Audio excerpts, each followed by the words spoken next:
আজ আপনাদের জন্য নিয়ে এসেছি এক অদ্ভুত রহস্যময় গল্প। এটি এমন এক ঘটনা যা শুনলে আপনার গায়ে কাঁটা দিয়ে উঠবে।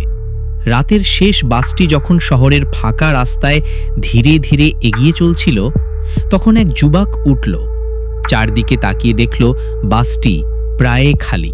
শুধু জানালার পাশের সিটে এক বৃদ্ধা নীরবে বসে আছেন। তার চোখে একটা অদ্ভুত শূন্য দৃষ্টি। যুবকটি অন্য সিটে বসে পড়ল। বাইরে তখন ঘন অন্ধকার। মাঝে মাঝে স্ট্রিট লাইটের আলো এসে পড়ছে বাসের ভেতরে। বৃদ্ধার দিকে তাকালে মনে হচ্ছিল তিনি যেন কাউকে খুঁজছেন। কিছুক্ষণ পর বাসটি তার গন্তব্যের কাছে এসে পৌঁছালো। ড্রাইভার ধীরে ধীরে বাস থামানোর আগে হঠাৎ করে পেছনে তাকিয়ে যুবকটিকে ফিসফিস করে বললেন, শোনো, তুমি একাই আছো, ওই বৃদ্ধাকে কিন্তু নামতে দিও না।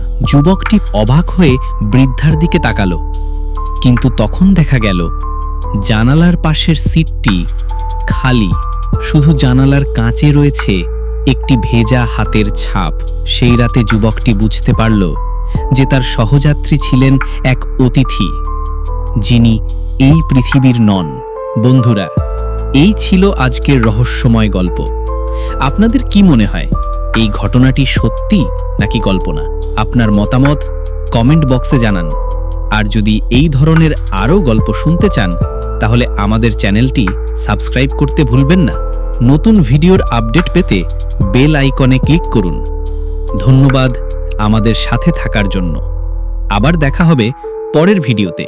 ভালো থাকবেন, নিরাপদে থাকবেন।